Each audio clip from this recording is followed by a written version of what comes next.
Good morning, everyone, and welcome to the Village Council Workshop for Chapter 54 update, and it's April 22nd.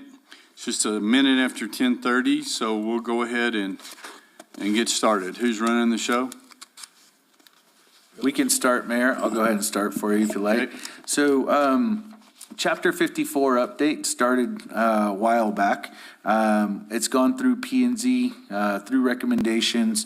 The initial cleanup of Chapter 54 was to take out contradictions, to take out discrepancies, to take out any issues that they had identified in 54, as well as clean up language that was coming back to the council. In front of you, you have your red line version and you have a clean copy. You all also received the electronic copies last week, and you have those via online as well if you'd like to look at them today. But you have your hard copies in front of you. And so what we'll go over today is basically the different sections of what Chapter 54 looks like. High level, kind of 50,000 foot addressing the upfront first, so what was changed, why it was changed, what we went over, and then some of those detailed items afterwards that were the big items that Phyllis will cover. And if you have any questions of us, please let us know as we're going through.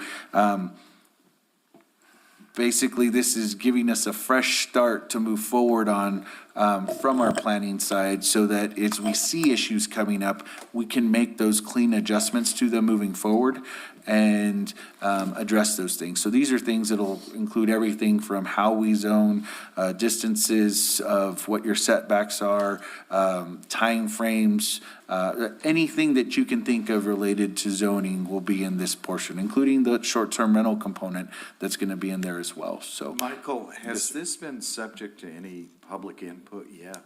yes. It has. Through P&Z meetings. Okay. Yes, we've held 4 public hearings on this. Okay, and were those well attended? Nobody No, attended. nobody ever shows No up. one attended. Now, we did have very lively and engaging discussions through P&Z. I like that stuff. The board members did take an active role in making changes and reading it, making suggestions. We had 2 full days of kind of what's going to happen here, but a little bit more in depth, that really went over a lot of the language, that went over some concerns and issues. And so that was addressed during those hearings as well. And I will say that when we very first started, we had meetings with a group of stakeholders, so people who own property, and to see what their issues were that should be addressed in an update And any input from builders? at that workshop. Okay, okay. We've done everything we can possibly do to advertise it, to do everything, and people just don't show up, and when something personally affects somebody, they'll come in and say when, what, where. Well, And we're even on YouTube today, so people can tune in and listen to that. And, my experience with these things is that after you adopt this in the first year of using it, you'll find things that come up. And so the recommendation would be to kind of keep track of all those and have a cleanup after a year, because you're going to come across things that don't work the way we thought they might. Sure.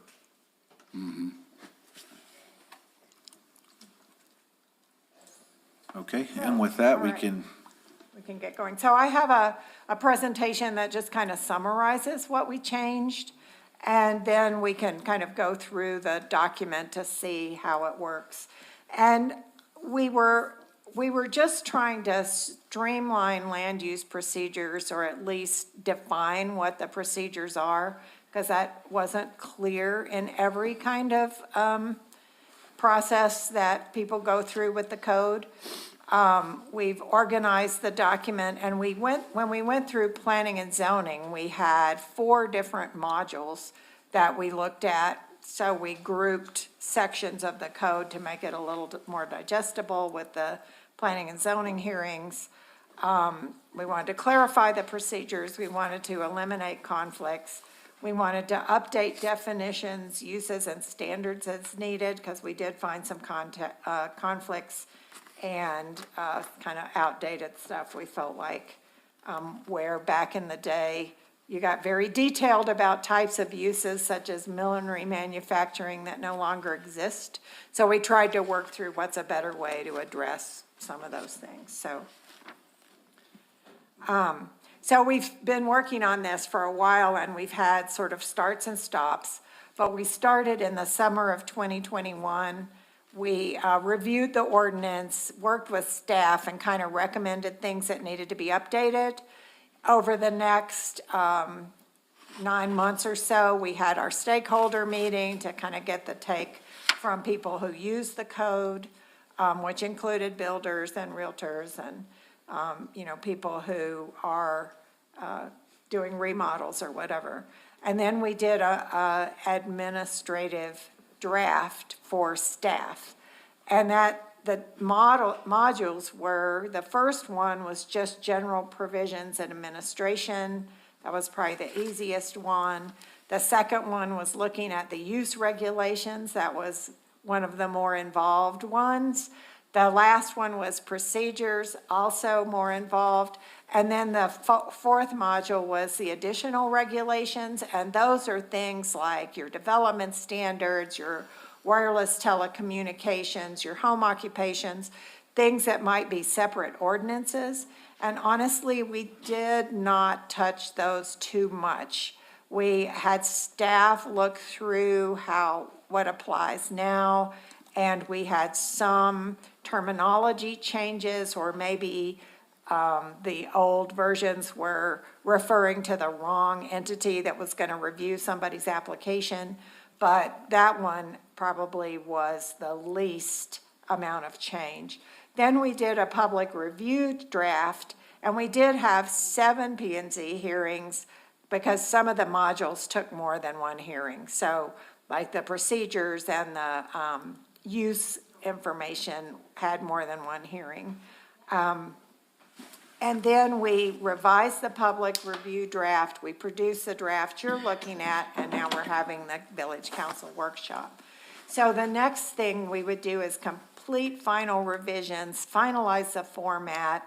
You've got sample links in there so you can see how they work, but I think we may have some changes to the numbering if anything's inserted. So once we've stopped those kinds of changes, we'll get all the links in and put in all the graphics that go with it. There's graphics to go with the processes, and you have one example of that to see how you like it. And that will be finished this summer, and then it'll be done. So it's been quite a process. So just to go over, in the first module, which was the general provisions, was the first division. In the current ordinance, you have general information, you have definitions, purpose, statutory authority, the relationship of the article to the comprehensive plan, a zoning district map reference, application fees, which was moved, violations, penalties, additional remedies, which was moved, and the application review process, which was moved. So we took things out of the current general provisions that seem like they belong somewhere else, and we left the statutory authority, purpose, applicability, relationship to adopted plan, zoning district map reference, how to interpret the article and deal with conflicts, and severability. And so when we talked about relationship to adopted plans, it went a little broader than the comprehensive plan, because you do have things like your housing plan and your some roadway design recommendations that we thought would also apply. So we included a broader array than just the comprehensive plan, but it's still in there as well. Then the second division, which was administration, that section is going to have definition of all the different entities that might hear a case or act on a case. So it added a few that weren't covered before, and talked about them in terms of here's the body, here's what their responsibility is, And and then anything that was in the current ordinance that was a process, like variances or rezoning, got moved to process. And this is only about how we define the roles of the entities or the bodies involved in making decisions. Then we have a Division 3, which is definitions. It just got moved to its own section. And we added definitions for some new use types like mobile vending and cannabis. Those are kind of highlighted in your red line version. And we updated definitions where they were outdated or tried to simplify them if they seem not to be fitting what's going on today. Then the second module was use regulations. And so we have a division that talks about all the zoning districts. So they're defined. And then we have regulation organization for each district. So we talk about its purpose, any standards that are unique just to that district, dimensional standards, which would be your height and setbacks. And then we have links to other applicable regulations. So if somebody needs to get to the wildfire regulations or the forestry regulations or the fences or the landscaping, whatever it is, there's a link in the online version that they can just click on and go to it. And many of those links are there so you could see how they work. Then we added a use table so that, because what we found is that as, and this is pretty typical, as the different districts were modified or updated, you would end up with conflicts between the districts.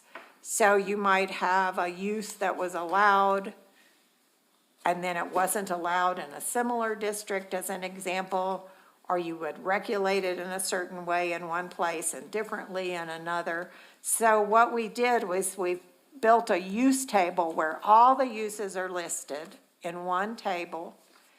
And the table says in what districts they're allowed, whether they're permitted or conditional, whether they're an accessory use or a temporary use. And then if there are any specific standards that are associated with that use, kind of across the board, there's a link to the specific standards for that use. So every use doesn't have use-specific standards, but the ones that do will have links to the section of the code that describes how you have to develop those. Then we added the new uses that we included in the definitions, like the mobile vending and the cannabis uses. We also tried to simplify some uses like manufacturing and utilities, where you had anticipated every kind of manufacturing you would think of. Some are no longer really valid, and some that are new, like breweries, weren't even in there. So we talked about them in terms of kind of artisan manufacturing, light manufacturing, heavy manufacturing, so that you could group them by type instead of not having them in the code at all. And then utilities, every kind of utility structure was called out. And so we've done the same thing where we have kind of a lighter utility and a heavier utility and define what those are, but we don't have something separate for every single type of utility structure you can think of. So the use table, this is what I just described. It consolidates everything by, and then references the district, and then you have the links, and then we group them by here's all the residential ones, here's all the lodging and hospitality, here's all the commercial, here's all the manufacturing. So they should be easy to find. And this is what the use table looks like. So we reference permitted, conditional, accessory, and temporary uses. And if it's blank, it's not allowed. And then they're grouped. And if it's highlighted in your version, it's something new that we added.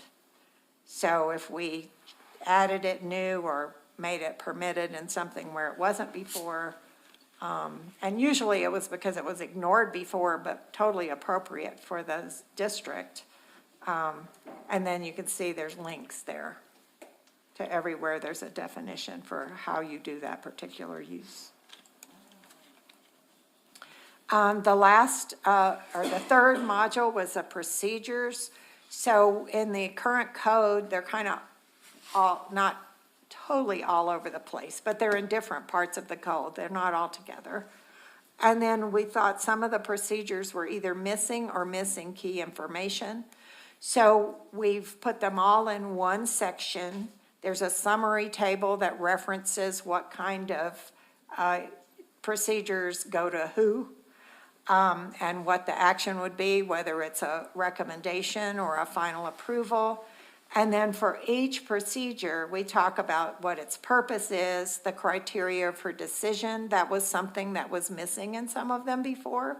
So it says, here's how staff is going to be evaluating your project so that you can get a clear application and the staff has clear criteria by which to judge an application.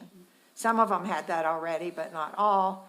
And then we describe the process for those, but the detail of the, and then here's where we have the details for the procedures.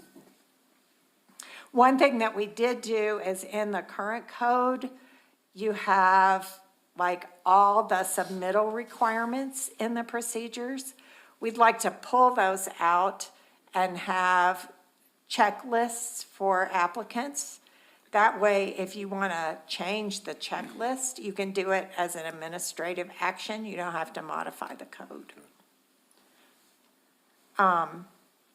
So the processes that we looked at for administrative review, which would be staff unless there's an appeal, would be sign permits, certificates of zoning compliance, and minor subdivisions. And then everything else has some sort of public hearing. So that would be your variances, your conditional use permits, site plans, plan unit development, a zone change, your major subdivisions, text amendments, and annexation. And this is what that summary process table looks like, where it lists the procedures, it says who makes the decision, where it gets appealed to, and kind of in sequence, and then has a link to the detail of those procedures and what happens.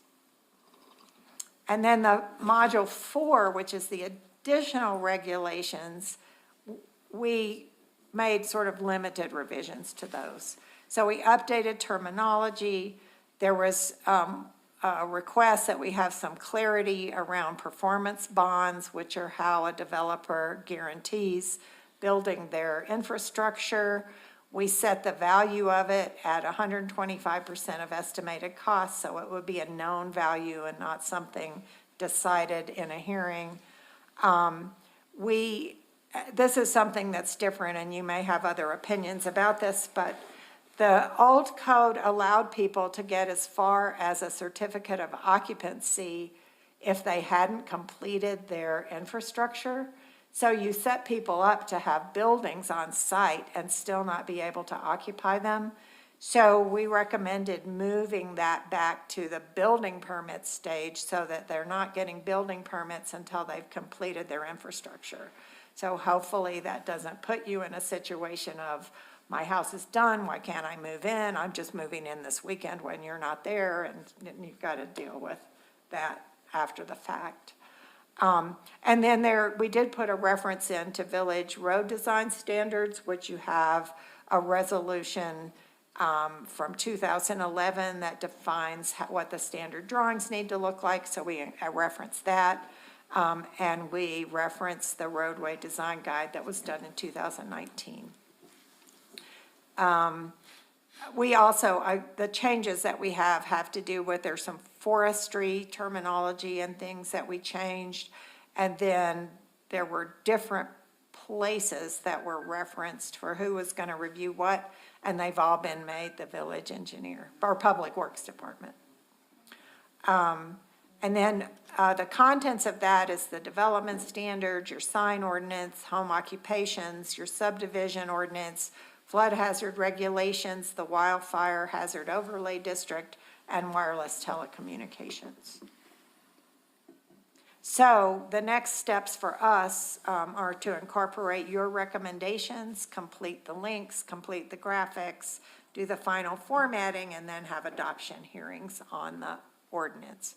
And hopefully we can get through everything today, but I have to say it's like 200 pages, a lot of detail, so let's see how it goes. And then I've got the clean version up. Whoops, that was it. And we can go through that if you'd like, and I can kind of show you what it is. What's your preference? Do you want to go through the code page by page? Or What do you do y'all have think? some questions? Anybody? Because usually we go through the red line, but as many things has been changed. And Mayor and Council, what I will say is that a lot of the heavy lifting has been done by P and Z through the redlining and staff. Again, most of this was to take out a lot of the language that was conflicting. Most of it was to take out a lot of the language that either didn't make sense or that was no longer applicable. So that's where you're going to see a lot of those items. We can definitely go through the red line, but that, just so you know, that's a lot of what was done. So a lot of it's been mainstreamed, a lot of it's been cleaned up. This is really trying to give you a blank canvas for changes that we'll look for. As Phyllis mentioned, there's links to the comprehensive plan. As we look to the comprehensive plan in the next year, this document's going to try and drive that document, even though it's a component, right? We've put ourselves in a better place to do that. So as you go through that, I just ask you consider those. But if you'd like to go through the red line page by page, that's one way to do it. Or we can go over some of the high level components of the modules that we've made changes on as well. And However, I've got the red line too. Well, when we do the high points, the high level stuff, and then if somebody has a question along that goes to it, feel free to jump in and ask a. Well, and if Question. you'd like, I can use the red line, and then we can just skip through all the red lines if you don't have questions about those. And that Okay, way that you'll be sounds able fine to to me. Mm-hmm. see. Yeah. And let me cover up the whole thing here. Okay. Did you drop me?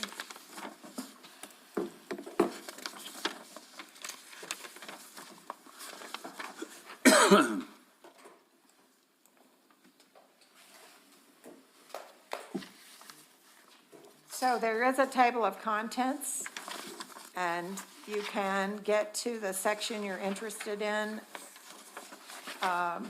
Whoops.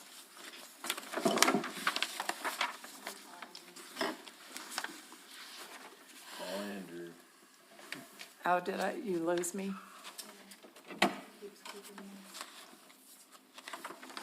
Should I wait? they have the paper copy in front of them. So Yeah, we can go ahead and move on till we get that fixed. If you'll just guide us to the page that you're referencing, then.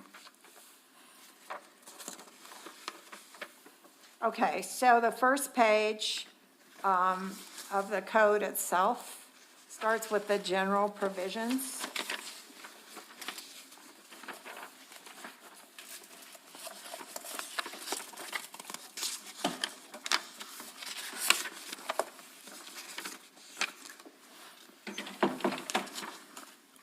So under those provisions, we added the reference to the comprehensive plan vision.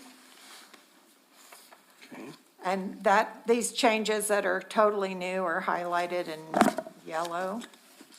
What's this comment about propose adding a fourth? So there are comments where we had questions still. So we had a question about whether you wanted to add an affordable housing purpose here or just reference the comprehensive plan. Any ideas? It's in the comprehensive plan, and my question was that from me being with the village, it seemed like every 10 years we did a whole revamp. of the comprehensive plan, because I participated in the 88, 98, which was, I think, the 2020 vision. I think you were involved with that, Greg, and then 08, and then now we're at 18, which that's what you completed. And That's 7 years ago. And I would say the more detailed you get here, the more likely you are to end up with conflicts with the comprehensive plan, which I am guessing affordable housing is always going to be a concern, but Right. On, Mayor and Council, just as a comment, we've moved from the usage of affordable housing to workforce housing. So just as an example, even that discussion is something that you would take in. So, to Phyllis's point, leaving purpose and making reference to the comprehensive plan, if the housing plan changes, which is in that comprehensive plan, and as those documents change, that's where your reference will be. It doesn't have Okay. to be something specific. yeah. Well, I think I like that part of it, because we are due, when do we start the comprehensive plan? It should be next year. Next year. Yep, end of the year, early next year. We want to get this out of the way. Yep. And then the rest is in the code now, and it's pretty standard language in a zoning code, just to talk about the health, safety, welfare issues that zoning is, its purpose is to address. Then the applicability is a general statement, but it's new. And it just says it applies to everything within the village, under your jurisdiction, and then any state or federal laws that might be applicable, those you'd also be cognizant of those. Again, we reference the adopted plans and the comprehensive plan. And then the rest is pretty much language that was taken from the existing code. We didn't change it.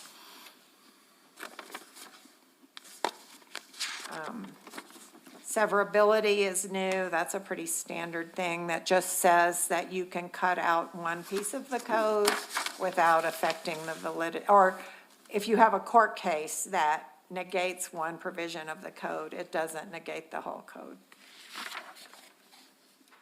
Then, under administration, this is where we talked about the bodies that would play a role and what their role is.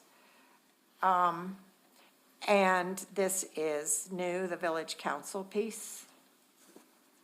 You were mentioned in sort of the general chapter of your city code, but you weren't referenced here and specific to the zoning administration. So we added that here. Board of Appeals was already in the code, so we pretty much left that alone. We did work pretty closely with staff about where staff's having issues or planning and zoning is having issues, and if there wasn't something broken, we didn't try to fix it. So we've replaced the judicial review elsewhere in the procedures, or elsewhere as its own thing, not under the council. We have the Planning and Zoning Commission. We're just updating the links to sections where they're referenced in here, and we'll complete that when we're done with all the text edits. This is very slow. I don't know why. It's right here on my laptop.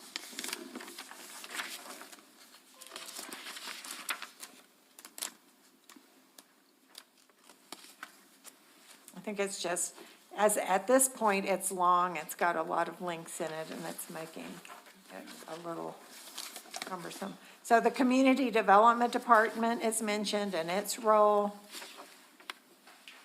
The Planning Administrator is mentioned and that person's role or designee.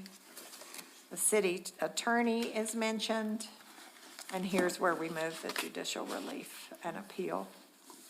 Phyllis, can we adjust that to village attorney? Right. Village attorney. All right. Let me We're on track. page 9 if you Got guys it. are in that. Okay, Thank you.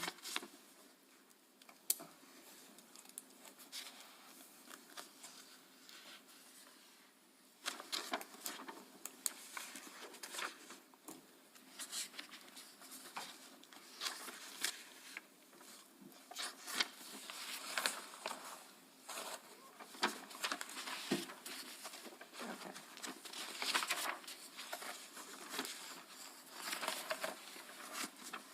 Then the next thing we did was definitions. And you're probably gonna have to change your document, because if you keep reading in there, it says city attorney, Okay. just to strike that or change it out.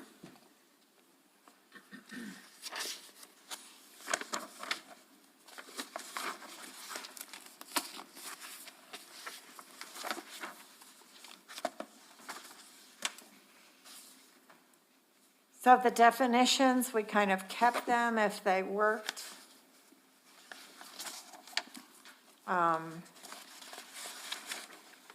Some of these are just terminology, so changing apartment building to dwelling multifamily and grouping them with all of the references to other residential uses. And then here's an example. We took, oops. And I apologize for how slow this is. So we took building-related definitions and grouped them together. So this is an example of where we took definitions that all apply to the same thing and grouped them instead of strictly having them in alphabetical order and related definitions not being near each other. Cannabis-related definitions are all together as well. So these come from your cannabis ordinance and are generally also consistent with state law.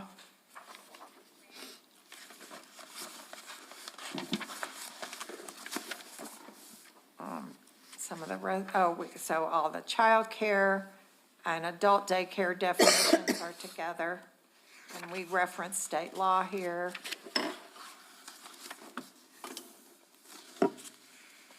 Did you have any and then here are all the dwelling related.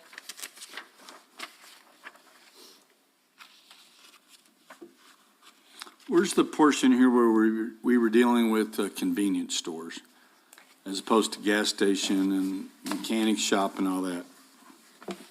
So that would be more in the use table, right? Probably, but there's some definitions in here. and That's what they'd be I with thought the- we were working on a definition. Yeah, they would be in here under commercial or retail, so we'll find those, we'll come across them. We added electrical vehicles in here and the charging stations and the equipment that would go with them. So these were, and these are some that, you know, are probably gonna change as that technology evolves, but we tried to capture what's current about what you would have in your house, level 1, and what's gonna be a commercial array of charging stations, level 2. And then the level 3 is the rapid charging, so that's like the Tesla. So these would be considered an accessory use, and we wanted to be sure we define them here. So this is on page 17, or, yeah. Yes. So did you have any questions about these? We kind of had a discussion about what should be in the code and decided on these items.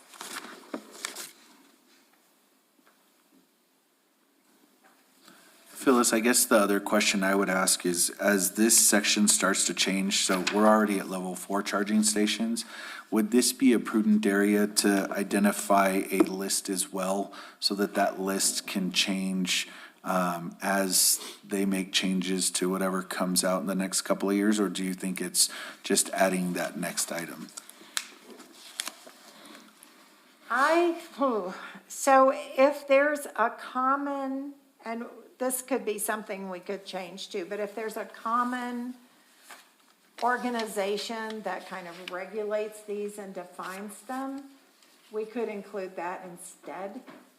But then they're gonna be, like how you treat a level 1 that somebody has a plug in their garage, it's gonna be different from how you treat the commercial ones. So we would need to think about how we address those. And maybe we could look into that. And Phyllis, I believe Department of Transportation is leading on a lot of the charging. So we just need to, So I'll look at those. Yeah, I mean, these are changing all the time. This level 1, level 2, level 3 was kind of new as of this last spring or summer. And already there's another level. So, yeah, let me look at that and come back with a proposal. And Mayor, if I may, so page 11, will show you the new definitions for the automotive.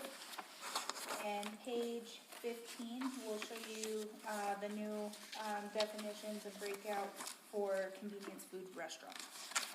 So they're no longer being referenced as the same.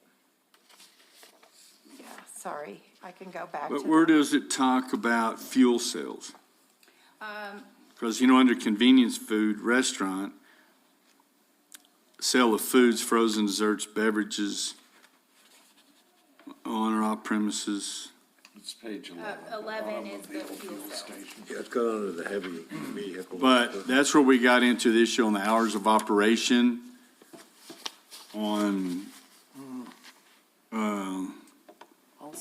yeah, like the Allsups, Yeah. because they're not an automobile repair. They're not okay, right here, automobile fueling stations. And then the use and the, And then in the, applicability is further into the chapter. okay, so we did differentiate, so we actually will have that stand out as opposed to having to call it a gas station or, Yeah, we cleared it in the definitions, and then we'll get to the way they're broke down for the uses. in Okay. the district. So is the concern the hours of operation for these? well, it's just when Allsups was coming into town and wanting permits and whatever, we didn't have anything for convenience stores. We were treating them as a gas station or an automotive repair store. Okay, So that got into, we really weren't fitting the name correctly, and then it was hours of operation, which was a limited deal over here because of the neighborhood, okay. limiting it till 10 o'clock and, Yeah, so this separated out the car washes, the heavy equipment, which would be like a truck stop or the fuel station or the gas station, sales lot, okay. and repair. So they're all separate Yep, definitions. you got it in there now. And then, when we get to the use table, you'll See the differences? Right, Okay, a lot excellent. better as well. I just know we didn't have it defined right off the bat last time, and I didn't see that Right. in there. Yeah, do you have any questions about other things? Because I realized as we went through this with the planning and zoning, some of the early work that we did carried through, and so we've unhighlighted the changes because they were no longer changes for planning and zoning.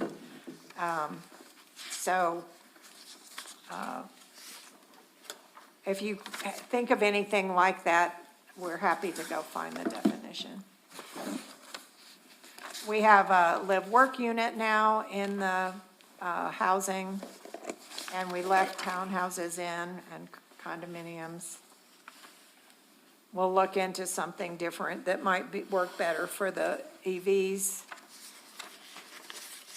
We put all the flood-related definitions together. These are also taken from your flood ordinance. Do those line up with FEMA's definitions? Yes, these came from, I think these were just taken directly from your flood hazard ordinance too. Yeah.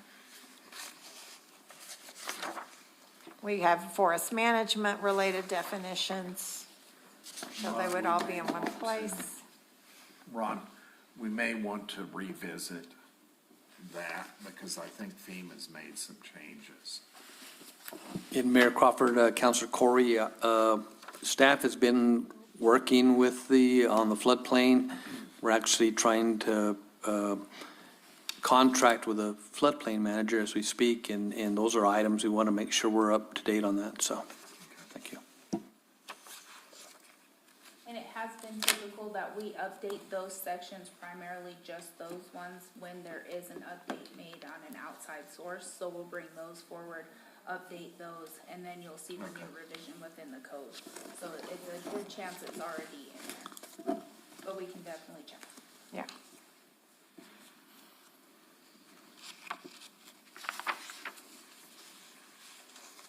So these forest management definitions came, again, from your kind of urban interface and forest management ordinances, and were put here so they'd all be in one place.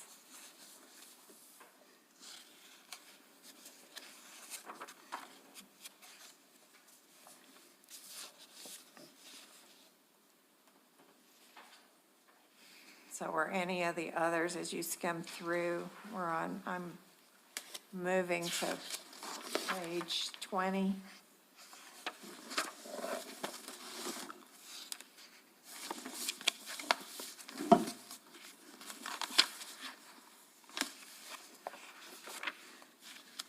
We've got lot-related definitions that tie back to the subdivision ordinance.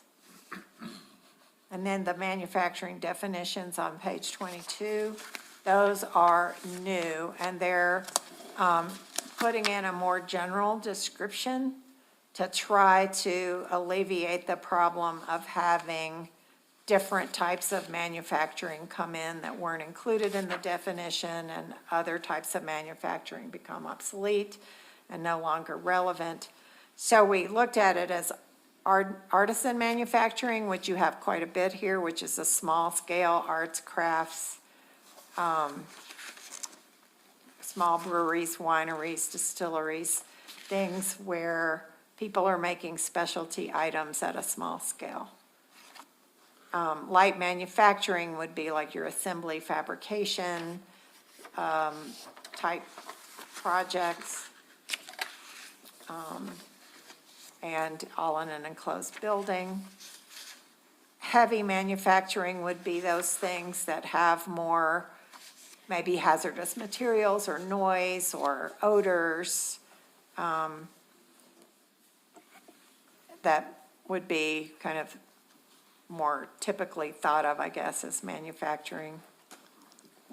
And specialty manufacturing means those that are sort of outliers in the sense that they may be even more impactful than just heavy manufacturing. And you can look at something that comes in and kind of decide where they fall.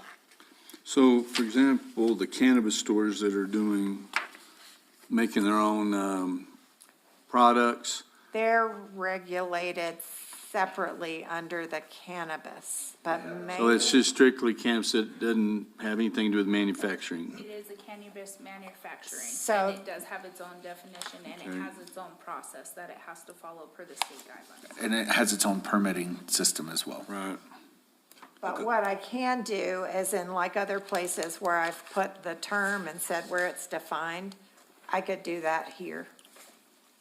So that it just says cannabis manufacturing and refers back to the cannabis. Well, I was just looking at your manufacturing, because under the cannabis, I didn't see where it talked about regulating for odor, smoke, things of that other, but you have under artisan, it's like craft breweries, but then under light manufacturing, you have vents and all that other stuff too.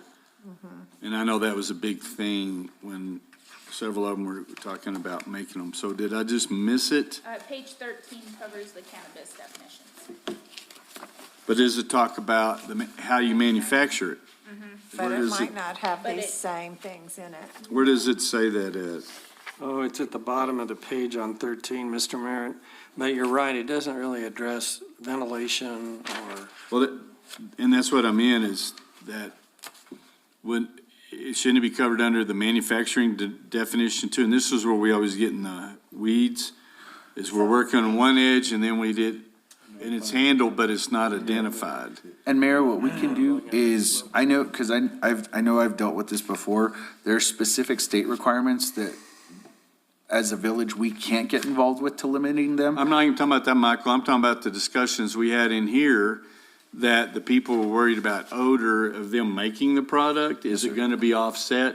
We had it covered nowhere. And so we had to make an or not example, but a special deal that it was all going to be covered. And so that wasn't covered under the cannabis. No, there was, Phyllis, there was residential homes behind this facility that was going to be baking items, and they were, the smell and everything else, the odor. It was coming out of the building, and so we had to make sure that they had the manufacturing covered, stipulated what things they were going to be, because he was just going to be making jelly. Gummies. Well, he was And he wasn't going to be cooking anything. And so we limited him on what he could do there, but we have others that are doing cakes and brownies and things like that. That's, because that's only one thing I thought that it would be specific in the light manufacturing, that your cannabis is that light manufacturing. No, it's its own little animal.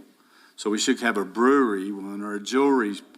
So it gets into all this ridiculousness. But in the cannabis, we need to make sure that it's covered, that we can enforce those things. Yeah, And that the only makes sense. state reference that they have for any kind of mitigation on smell or smoke only pertains to the consumption lounges. Right. Other than that, the state didn't have any other provisions for us to incorporate in these definitions, so but we can modify however you. Well, I mean, how did we do it with Mr. Duke? Because his thing was he wasn't baking. He wasn't going to be running the ovens. It was just going to be room temperature, mixing the products together. And he's licensed for that.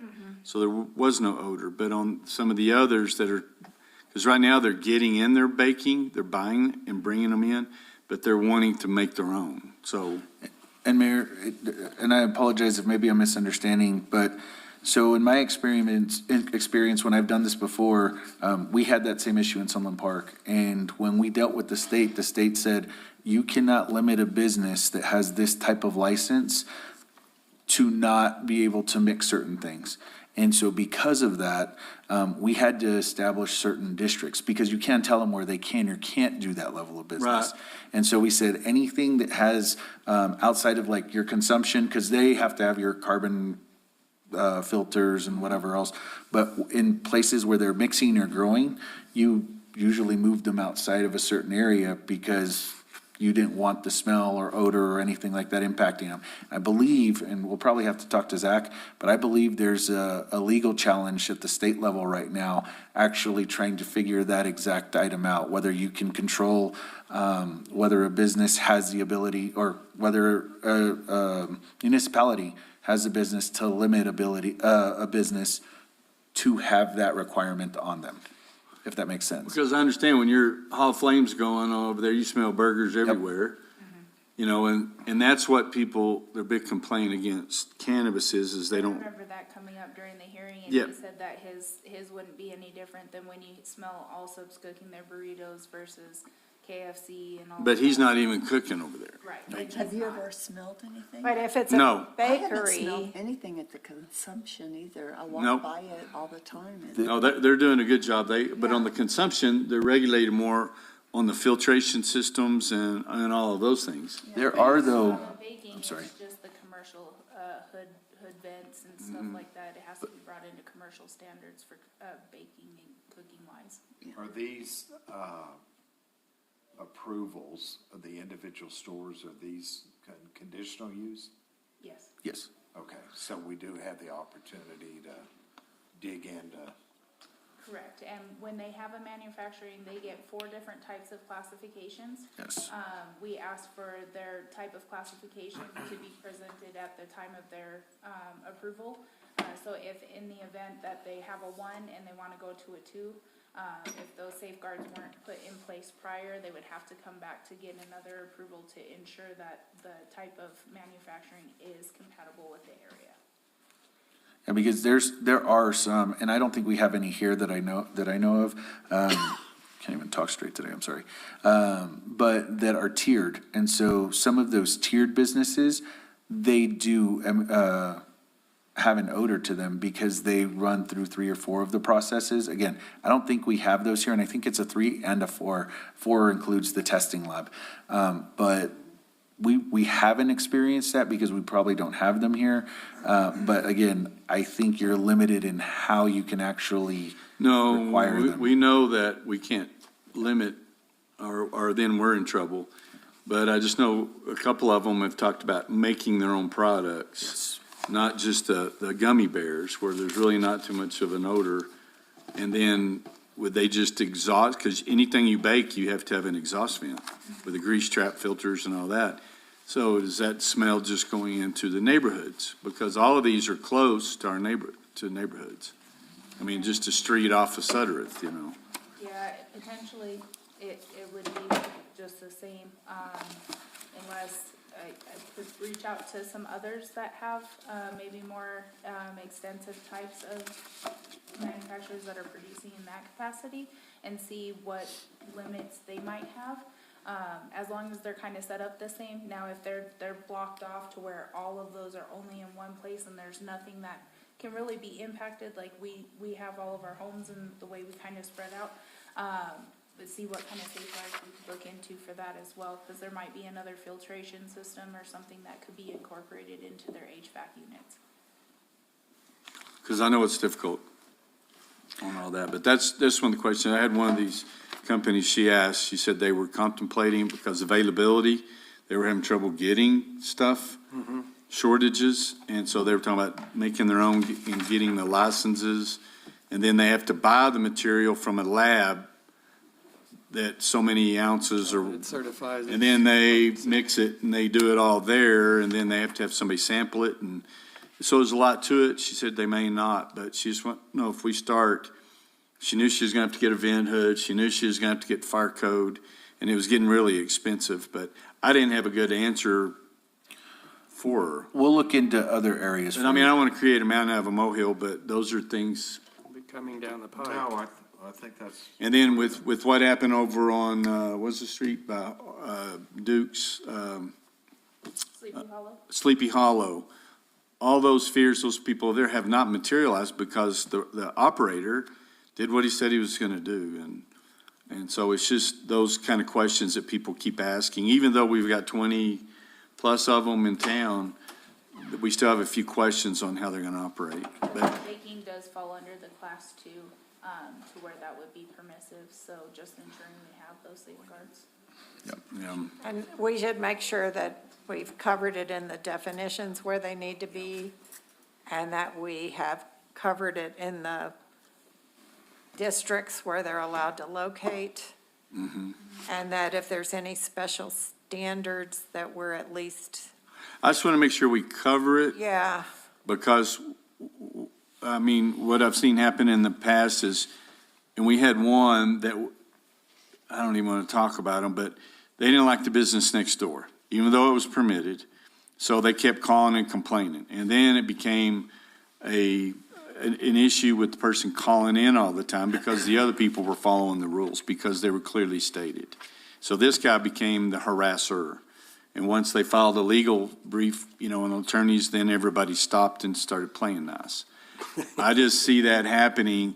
I smell it. I don't want to smell it, calling, and then they're breaching into my personal space, but they don't complain about the hamburgers being cooked because they love that smell, or the barbecue, which is part of the why you make barbecue.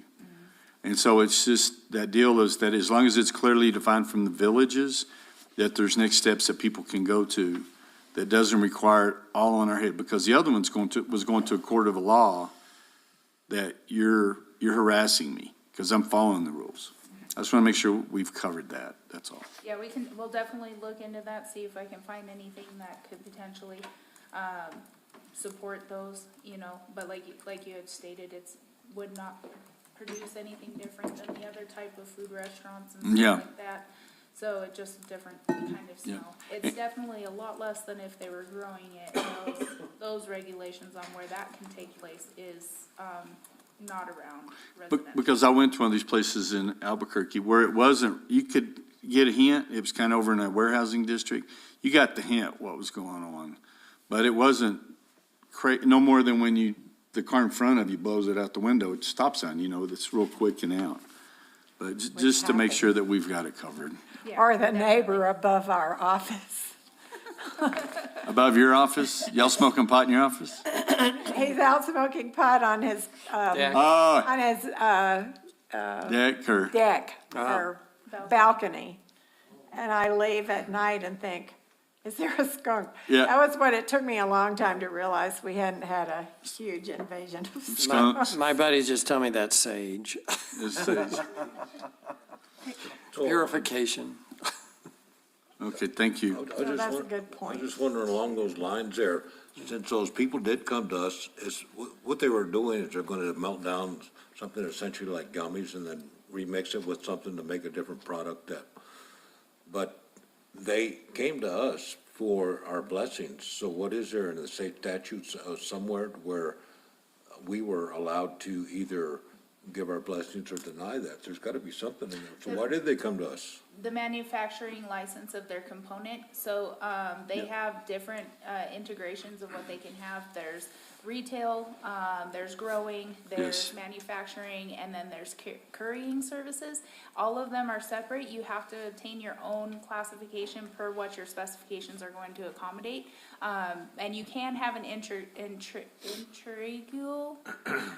Integral? Yeah, Integral. Or, license where it kind of steps up, but you have to obtain all of it. It's not just given to you. So when you apply for a license, you have to state which type and which classification of the licensure you're going for. And then they have to have their zoning district approvals before they go to the state. So that's where we start noticing what district they are, what are they asking to do, and if it's permissive or conditional or exempt. And they came to us for either the permissive, conditional, or exempt status. But it was mainly to get their license at the state level. Can I ask a question on the kennels? I noticed that you said in there that it says up to 10 dogs or 10 animals, but I thought I remember in language that I've read in the past that it was 6. A kennel? At a kennel? Kennel means any lot or premise on which are kept 10 or more dogs. Cats are small animals. I thought that it was 6 that I read years ago. I'm not familiar with that term. Well, it's It's on before page all 21, the Before all the- definition. yeah, it's a definition of For a the kennel. manufacturing definitions. Let me see what it shows right now. Was this one of the ones, Phyllis, that was changed during P and Z by chance? It's on page, I don't think so. I don't think, so it's possible that it says 10 or that we, Or more. Because, we just licensed that one on the river this last year. Because it didn't have outdoor, dog runs. Right. But we limit her on how many? Are those? No, hers was grooming and boarding, Right. under permissive, because there was no outdoor kennel runs. Uh-huh. Outdoor kennel runs, I think those have a different, term on them though, and that's when it becomes conditional. Because they had their neighbors upset about it, right? Yeah, I remember. Yeah, Oh, the barking. but they don't really have any barking. I mean, I go over there all the time to check on that because we were getting complaints. And so I had to go meet with the RV folks where the fire was at Right. just a week or so ago. And the only dog crap I found was behind the RVs where the people in the RVs walk their dogs over there. And so we had that discussion, but the guy was like, he got the letter from her attorney over the harassment. And so it's like, okay, we're just gonna go on, but, because we started taking our dog over there to get groomed and she only has like 4 or 5 that she can do a day.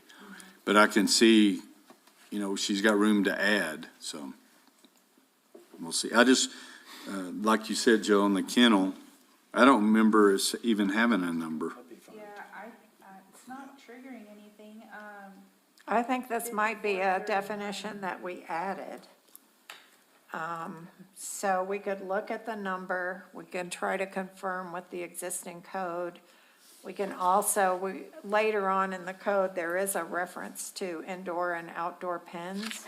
So we can make sure that we also address that here in the definitions, just so wherever in the code people come Well, into contact with It this. looks like to me that it would be square footage or it would be property size, because we can't talk about limiting cannabis for crying out loud, but we can tell in any other business how many, what you're gonna do and all that. I'm just wondering if it should be more per square foot or, not that it's a big issue, and none of these are ever big issues until somebody Until they are. comes and then we don't, we're sitting here, we don't know what we're doing. Exactly why these are the ones we're Yeah. identifying, because they've come up. Mayor, I have a question. Shoot. It's not about the kennel. Are we still talking about kennels? Whatever you want, yeah. Just real quick, I'm on page 23. The mobile food trucks and the food carts and all that, is that gonna be defined really good? I mean, like, so I get this all the time, Midtown, we can't have food carts, but you got them all over town. It is And still so I based on even- the square footage of the lot requirements, and it was requested to bring it down to a 10,000 square foot lot requirement from the 12,000 square foot lot requirement that we have now. But the way it reads is if you don't have, 12,000 square foot for your lot size, you would be unavailable to, obtain that conditional use. So just for instance, down by the hospital at, That's how the district, Cup, That's C2, and he did meet the okay? qualifications. And, what about, where Lance Rose? he's out of the That's district C2. at the He's out of the edge. district too. Okay, So this is just Midtown that, Right. So we don't have, but we do have, our ordinances are for those areas, right? It yeah, does incorporate Yes. C2 and C3 upon conditional use. but Okay. the per se banning of food carts, food trucks, trailers, all that was mainly just that Midtown area because of where you're gonna park them, you can't park them on the street. And then it was, Grease and all of that, and then plus you have all the but do bricks those and mortar other businesses. ones, the other, trucks, do you have to have grease traps? Yes. Do you have to do all of that? So where you're Show dumping. Show where you're dumping? Okay. That But- is part of the application But requirement. a lot of this from banning of these came back, way, when I first started in business, Betty Beecham tried to put in everybody knows Betty, put in a hot dog stand, and then, what was her name? And she's mean as a snake. No, careful, Terry saw. No. Jenny Dorgan. Jenny Dorgan. We approved that hot dog, though. She didn't have Food handlers. she was trying to force it in on one of her renters to use their bathroom as a commissary. And they said no. Because she came after me because I had a portable stainless steel hot dog stand that we were loaning. We weren't even gonna use it. I just had nowhere to put it and we were starting to work on our building, so I just pulled it up on the property. Jenny Dorgan came over, her lawyer called me, the chief of police, Wolfgang Bourne, and all them showed up, and it was like, what am I I didn't even know I broke the law, I wasn't using it. And finally I told them it was a patio heater because it had propane on it. They let me go, and I wasn't even open. But it was very strict, that's how far back this goes. But it came down to bricks and mortar businesses, the ones that are paying taxes, paying all that, and business was bad back in '06, '07. If y'all remember, you could have bought a lot of Midtown for a quarter of the price right now. And it was that businesses like mine, a guy would pull up and start selling hamburgers when I sold hamburgers or whatever, taco trucks. And so that was the whole reason, as I remember sitting out here and listening to the complaints, and I was one of them, why are we bringing in all these businesses to compete with people that are year-round? We had approved a hot dog stand, and Jenny would stack trash bags at my bank with their refuse to make her point, so. Well, and then there was, is that the one that was at Casey's Cabins? That was Yes. across, yeah. So there was different case by case, but it was very, very, a lot of lawyers were hired, a lot of people screaming and yelling. And so that's why it was kind of like saying, we're not doing it in the midtown areas. There's just not room. District area. But outside of those districts, like you have down here with the 3 trailers down there, and then you have them right outside the district. And so that's something that I've told some of the businesses that want to be able, they've got a little lot, just a little spot, that they want to pull a trailer up and sell food, even though their core business may be clothing. It may be whatever, and they want to lease that spot. And so who are we to tell them what to do with their personal property? Well, it has to do with zoning, what the useful purposes are, is it median? But then when it comes to this one particular banning portion, that's where it always falls in. Okay. And it's not a special event, because, you know, we have that one at Country Club. So I was gonna ask that, so can that trailer just be there anytime it wants to be? Like No. So when Country it- Club? no, down by the hospital, the Crafty Cup. Oh, yes, he's permitted to be there, at Anytime. any time. The only time he cannot be in operation is when the primary business is not open. So if, our Greenleaf was closed for the day, he is not allowed to be. The out. same with Row. So the same thing with Row. They have to be open for Yep. them to be, okay. Yes, they're not, they cannot be recognized as a standalone operation. And Crafty Cup or Greenleaf, they actually came in, Oh, is that who that is Greenleaf? Is the one Greenleaf. that- Okay. and that's the one that bought the property from Dave McIntosh. Gosh. And McIntosh came in here at planning and zoning meeting and was against it, but it met the requirements. That square footage, all of those things, they met it. But if Lance moves his business to his proposed place in Midtown, he can't take that. Then he trailer. couldn't take As it. it stands. Right. It's tied to the property. It is tied to the business, but property specific. So if that business closes, it's no longer allowed to remain at 1203 Sutter either. It's sticky. Yeah, it's, Yeah, they'd have to reapply, and insure, because if the new business goes in, the approval was based upon uses, parking, all of that. So if we get a new business, it might have new parking requirements, which may void out the spot that he would have available to him. But yeah, so it's all case by case scenarios. So let me ask this question. What zoning districts allow or prohibit, food trucks? So the only ones you cannot obtain one for is any residential, R1, 2, 3, or 4, C1. And right now the code does not allow for C4 or I1. So C4, I1 is industrial, right? And C4 is a heavy district. Heavy district. What about trailer parks? Trailer parks would be located either within the residential or the M1s, so that wouldn't be an approved district either. Because, and Mayor, if I may, I invited Mr. Kirk over here because he's been trying to get a food truck in his trailer park. His district is actually a C4, for the RV park is Right. where he's at. Right now, the code does not bring in a C4, and, Mr. Kirk has been talking to us as well. So I Okay, told him good. until Thank you, Rocky. The code could be, potentially rewritten. It's still only upon conditional use in the C2 and C3 districts.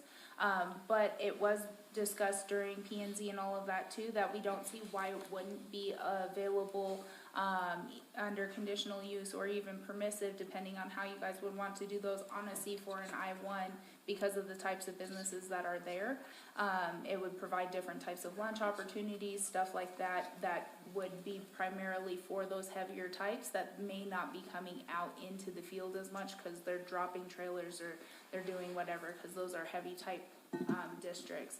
So, however you guys would like to move forward with that, the current code only allows for C2 and C3 unless Mr. Kirk was to obtain a special use, which would limit him to three times a year and go through the application. Now these ones that are there continuously, that stay there and operate when the other business is open, do they have their own Riddles business license? Yes, they are And their required. tax ID number? Because some of these others come in and, you pay a fee to try to capture some of the taxes that we don't get because they're still with their, Yeah, they are registered, they do get their, inspections, locally and at the state level. And then we do have the same type of requirements for our special event vendors when we do Wingfield and stuff like that. They're still, they bring in their state information, they fill out our business registration. We limit it if it's just a specific time period for a special event, or if they're ones that are kept bringing back, we limit it just to that specific location, and then they're allowed to go with Parks and Rec for the whole year. Okay, so special use. And then would that be case by case? So the On special events C4? are when they're promoting. Right now, it would just be if he applied for the special event because they wanted to bring in an attraction or have, whatever type. So it'd be very temporary. Yes, those are your one-on events that you'll see where we host a party or a Oh, festival. the tattoo or- place over there, Yes. Logan and those, James, those guys, they have a big event, so you get a permit for, they can do hot dogs or whatever they're doing that one weekend. Yep. So right now, that's the only opportunity we're able to afford, the Arrowhead RV, which isn't necessarily in his business plan that he wants to move forward with. But that's over off 70, isn't it? Yes, but he's a C4, and it doesn't list it as permissive, and it doesn't list it as conditional use. So when it's blank, it's, seen as unpermitted. So going through this today would be where you'd try to resolve those things Well, where you've had and- issues. And I don't know why we wouldn't if there's room. That's what I was getting at. If there's room to do it, because so many of the other things are cramming this in there and there's really not room to operate. But on something like that, if there's room, I mean, Yeah, because look at Lance Rose. I mean, it's in between Mm-hmm. Lexi and Brooks building. I mean, it's not, there isn't a lot of everywhere. room. We say Can't even- 12,000 square feet, that doesn't leave you much leeway. what's that? In Midtown? It's Well, not we're not even much. talking about Midtown, we're talking about outside the Outside the district. district in different areas. There's only a handful in the Midtown district that would meet the size requirements, so it's not gonna be something you predominantly are able to see there. Yeah. If you look at page 69, I know we're kinda like way off, but. I'm sorry, what page? 69. Okay. After our public hearings and everything, it's been, shown to have as, conditional use through the districts. So, very bottom row above industrial uses, you'll see mobile vending.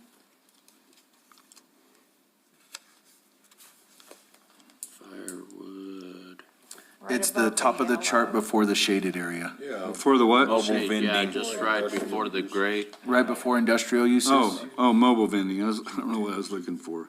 So Food. RV park is residential then? Is that what we classified that as? M1 or M2? It's commercial. Yeah, so RV parks are approved upon conditional use approvals, in the C2 district.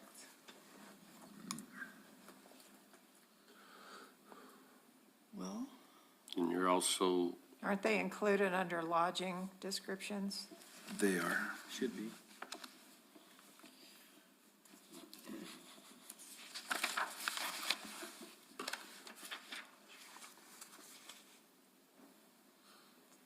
Page 21. okay.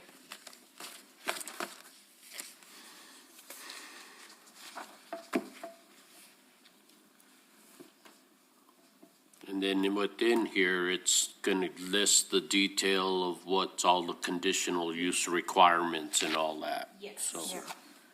we would go there.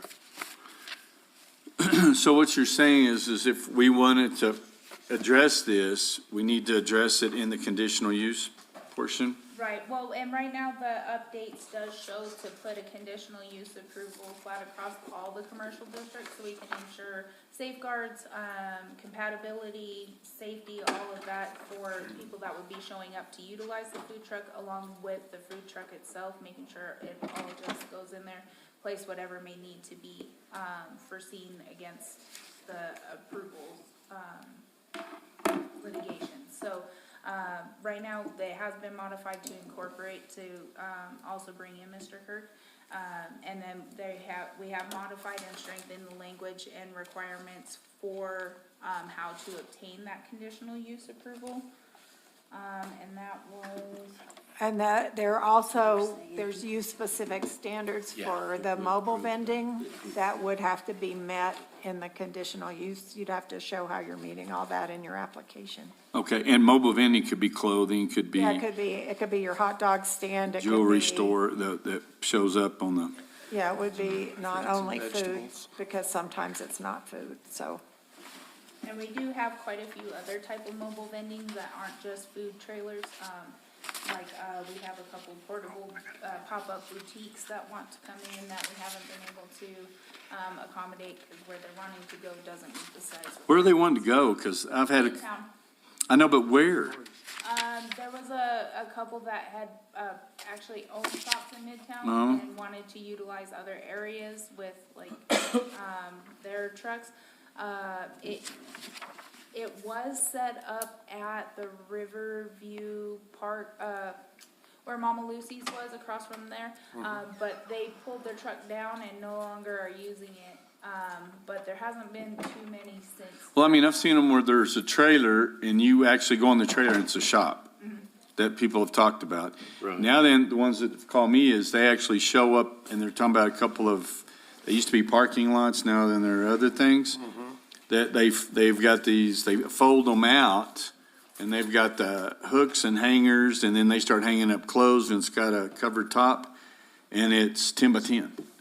Yeah, but I That's- invited them there. I'm the business owner and I invited them there. And that's So what, they're working off of my Off business your license. It's business my and- parking lot. Yeah, and so whether they sell clothes or not at that business, because they don't, they sell alcohol, but, and food.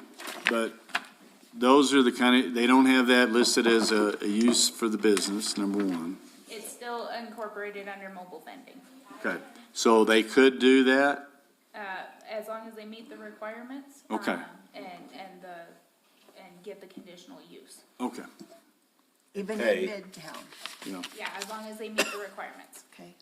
'cause those are something new I hadn't even thought about, but you go to the, the finals, the rodeo finals in Vegas and different ones, they have these set up and we've had some that have shown up. This is what, out at the track underneath, and they're pretty slick and they're expensive setups. They're saying, why can't I do it in town? Yeah. And, the thing about it is, we don't want to have weekend competition, And I know the majority of them here lately have only been coming up when we do like our Wingfield swaps and stuff like that. yeah, special event. Yeah, so, and the special events and the temporary uses are covered in here, but I'm not sure how we did it for the mobile vending, so we may want to look at that. There's nothing really different under the special events, but we did, change the mobile vending for the conditional use approvals. Yeah. And we tried to define it better and make it any kind of mobile vending, not just food trucks, so that they were all covered. and on that note of the definition, I was just gonna suggest to add on your mobile vending truck and cart, just add preparation, because it's kind of the same definition on your mobile vending truck and mobile vending cart. Where the food truck, it just says any person sells, offers, or sells, offer for sale, or gives away food or beverages. And it's kind of the same as your vending truck, but if you're preparing it on a food truck, is that correct, Mayor? Yeah. Would you be preparing it on a food truck or Well, car? most of them, it's I mean, prepared there, cooked, I or, was going over those last Well, and then night. but then you get into the, what's preparing? Did I just wrap it up? I cooked it yesterday, but I'm wrapping it? And that's the vending where it says a Prepackaged or pre-sealed, prepackaged, thing. I don't know, that was just something that crossed my mind when I was reading that definition. and then you're gonna have, several churches that, have They barbecues have and, grills and they out. give away food on Sunday to their people there, and so how's that done? I apologize, Mayor, Councilmember Salas. So you would like to add which one on mobile food truck preparation? Well, I mean, just so that it gives a clear I don't know the difference between the way it's written here, the mobile vending truck and the mobile food truck. Okay. I mean, to me, it's pretty much the same thing, how it's spelled out here.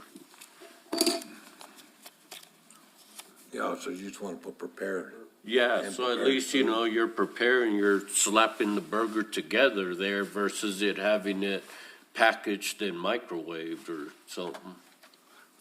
Because I know the health department has to inspect all of these, and those have to be Right. permitted. They're supposed to have their food handling license, and then whoever the manager is supposed to have a manager's food handler's Right. license, which is a whole nother deal, and I bet you they don't have them. No, I don't think any of them. But fact, it's there's about whether you get pre-cooked food and you keep it warm. And how, where, and when was that done, and was it inspected? I mean, there are a lot more loops with DOH than there are with what we're And doing. there's nobody inspect them, I can tell you. We do Well, have the vending When truck. we So got our could that license come that out? came out. So and what they we, said- but what's he's literally asking stood in is the when kitchen, we, checked that the we licenses, include did all somewhere Yeah, I mean, they'll a do that when you definition open. for something Well, I mean, with after the fact, preparation. because they don't have the manpower. No. But I was just wondering, I don't want to get in a situation where we, you know, we put out we have the ordinance on signs, but then we ignore it when Rotary puts theirs out, or Right. whoever. Exactly. And we're doing this, and then we get the businesses, we get everybody calling us. So why is the church able to do it? I mean, I'm not saying I want to stop them. I'm saying, are we addressing Clarify those? it, yeah. Well, Isn't our that church was stopped by the health department. That's why, Susan, like tonight, the food's cooked at the Episcopal Church Right. because they have a commercial. Certified Right. kitchen. Right. Yeah, I think there's a distinction, and we can clean this up in the food truck definition about preparation and somehow tie it to the health inspections. And then the vending could be anything that's prepackaged, like cans of soda or And that's candy the bars. clothing and all that stuff in Two, vending. that doesn't require preparation. And the food trucks where they prepare have to meet the health code. And then that would be the thing with the church too, is if they're gonna sell or give away food to the public, they have to have that environmental health Right. Well, see, in and the commercial that's, kitchen. I don't think any of them are doing that. Unless somebody's called on them and told them, then the health department will show up. Do I they bet do you special don't. event permits You don't then? think If the they're they churches should are be. going by that? I would think so. I don't know, when they pull a big barbecue trailer up there, I don't know of any Oh, I'm permits. Well, the I'm barbecue talking trailer about- would have its own, it is a commercial Every kitchen Monday. likely and Where has they its do own environmental health permit. community dinner night, Like because you'll see every the sandwich yes, board signs out and they Yes. come out. I yes. think that's a whole nother rabbit hole that's going down as far as the integration between DOH and us. But I guarantee those churches have a health, they've gone through. Yeah, the- they go through their Required to, 'cause inspections and get their They permits. came in for a business registration because they needed, something outside the ministries. Where was So, this? There's the one, The river crossing? No, we've done them too, cause they got a. On the building barbecue permit pit? For that. They did a building permit and made the commercial kitchen so they could do a community supper, but, the one with all the A-frames, down there by Wells Fargo. There's like a group of churches over there, one Yeah, of those the got the community. Methodist, Episcopal. Yeah, they got the, when Yes. they did their brand new building, they got the commercial kitchen. That was So the they got one Episcopal for them Church. too. And, I know that they allow the other churches around them to utilize their Yes. kitchen facilities and provide meals to their congregations as well. Okay, so we've got that done, okay. Because when they do the big barbecue and it's a giveaway on that Sunday, they do it 2, 3, 4 Those times. should be the special events, and then their community suppers, they have their business registration for on just those ones. But when they're bringing in the magnitudes, they go under the special event permit. Okay.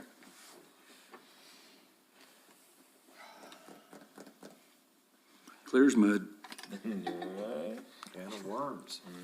Yeah, anything, and I'm thinking, did we think about churches that way? I don't think so, so maybe we need to Well, look at that. We've tried to ensure that we place the safeguards because there's always gonna be somebody, well, we don't know, and now we got sick from the church. So when they come in, they need to show that they've had their health inspections, that they're getting all of that, and making sure all of that is taken care of. The state also does temporary health Think so. licenses. That'll allow you a 72-hour window that you can do a little on-site cooking event. That's how the River Crossing was getting theirs during the biker rally.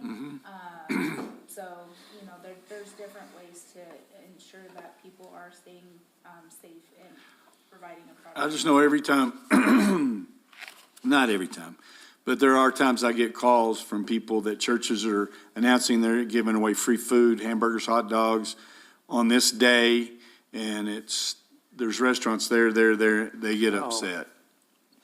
You know, it's like, why are they giving away food when that's how I make my living? And it's like, well, they're just doing it once in a while, and they're doing it as an outreach or an Easter deal or whatever.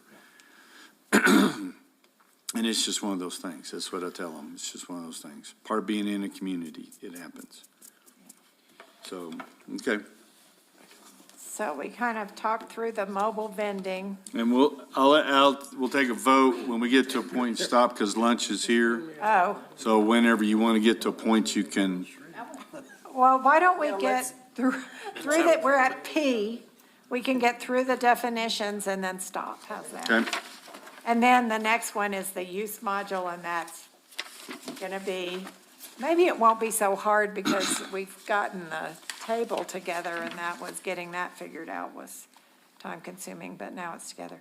So we did add a neighborhood park definition, just so we have it, because that's regulated also now and didn't have a definition before. I think the rest of these are kind of, I don't know that they're gonna, I don't think we had controversy over any of them, but just trying to define the types of business so they could be referred back to. The RV is defined as a thing, the RV is defined, and the recreational vehicle park is defined. And there we were looking at having a 2-acre parcel where the individual vehicles are parked temporarily for a period not to exceed 150 days in a year. So I don't know if you want to talk about those two things. I do know that we had a little bit of provision. Our code does already require the 2 acres. That makes sure that we have the appropriate lot size and not overcrowding, along with the space to get in and out.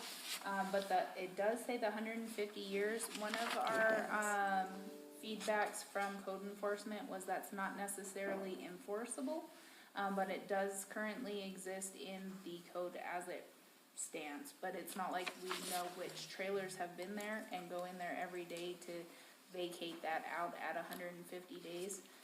So that was something that was brought up and thought that we could either remove or keep in the code. Mr. Mayor, I think the only way around that is like when your building permits have to be visualized, so would those on the outside of the vehicle, so that they could see when it was issued. I mean, I don't know any other way around it, because no one driving by would know when they got there or how long they've been there. Do you issue tickets to trailers when they move into your RV park? I mean, I make a reservation, you know, absolutely. And do they keep like something on the trailer? Nothing on the trailer, that's not a requirement. So that's the point. It becomes unenforceable at that point. Yeah, and it's like the distinction between an RV park that's really a type of lodging and temporary, even though 150 days is half a year. And a mobile home park where it's permanent residence. Well, I can tell you, I know mobile home parks that we have full-time employees living in because they haven't been able to find a Place to live. house. So I don't want to make it difficult on anybody. So we could, I mean, you could remove the time period limit. Do you have permanent residence in the RV park? I wouldn't really say permanent, but it's not unusual, since the pandemic especially, it's not unusual for someone to stay over 150 days. Because of the housing crisis, there's a lot of people that are living in their RVs. Yep. And, Yeah. So you're, you know, just somebody on the front line, that 150 days is pretty arbitrary, because I get a lot of people that go over 150 days, but it's still an RV park. They're still not. Permanent. Yeah, and see that, I don't want to create something that makes people have to sneak around. Because then they could leave. Well, you could just change your Back out books. and, you know, Cash out, Start start a over. new deal. And so I don't want to do something that It's ridiculous. we're trying to make somebody break a rule and lie about it. That's not what this is about. It's about your designated as an RV park. But I know a lot of people that have been living here that I thought were full-time people, and they said, no, we actually, our stuff is all back in Texas, but we sold our house because we got offered a lot of money for it down there, and we made a lot of money, and so we've been traveling, and we're gonna do this for another year or two. But we love Ruidoso, so we want to stay here.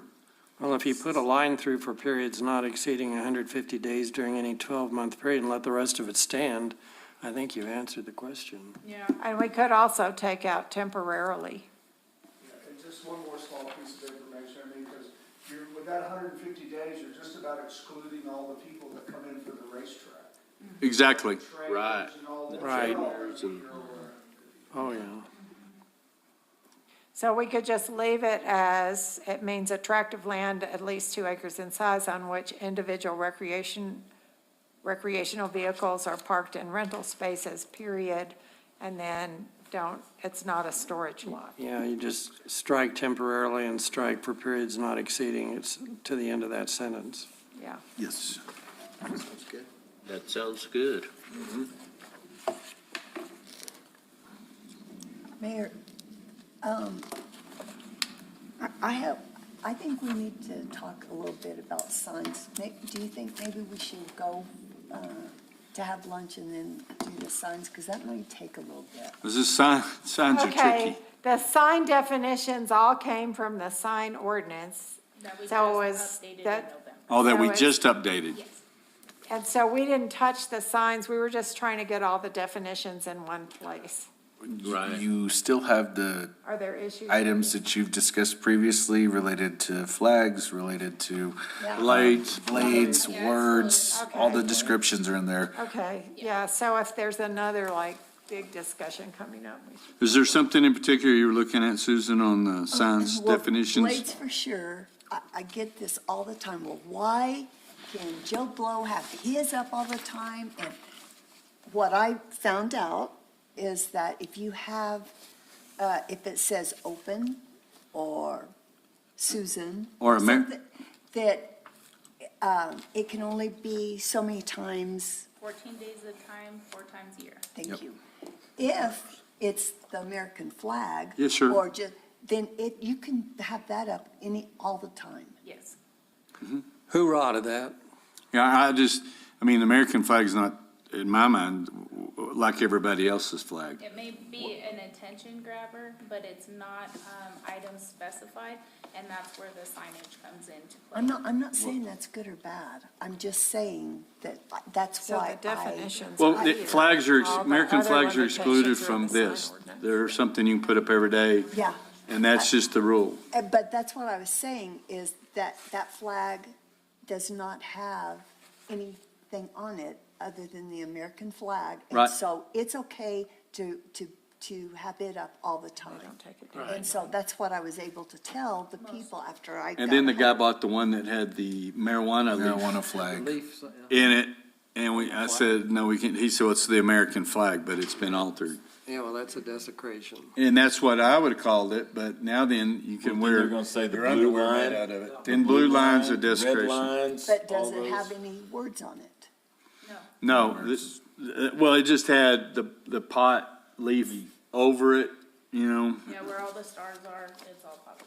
What about, because we're asking, the signs that are at ENMU now, they're the little bitty ones that they put on the light poles and just says ENMU. Is that something we regulate? They did recently obtain a temporary permit for those, for a community event. I'd have to check in our admin files, but I did see they all got permitted, and it's only for specific times But that they- those are out. They live there. I mean, this is ENMU in the parking lot. in the parking lot, up above Albertsons, like you're walking in to ENMU. On the light poles, they're little bars that go across like this, and Yeah, it's a little no, thing. We don't have anything Okay. there. Those are incidental signage. We have gotten on them though for the signage that's on the extension area that they Yeah. have, because they're trying to formalize that. So we are working with them in that instance. Well, I just got asked about those little things because there's another entity that wants to have those. They got a grant to get those and they're like, can we use those? And I was like, let me find out. The hospital also has those. And so they're okay. Unless it's on the state right of way on state, holes, then that's a different story. So there goes Flag Day. Right. It's on the light pole. Yeah.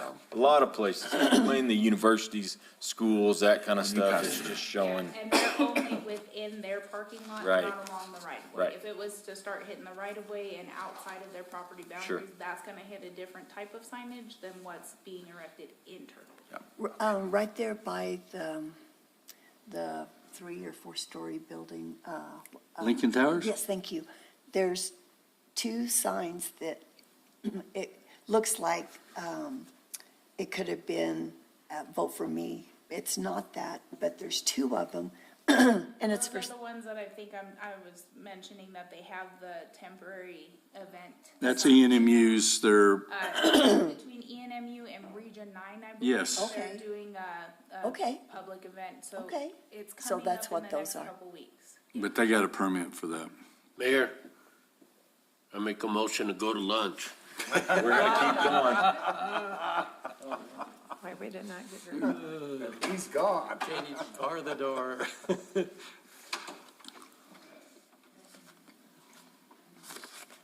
Okay, what are we gonna eat?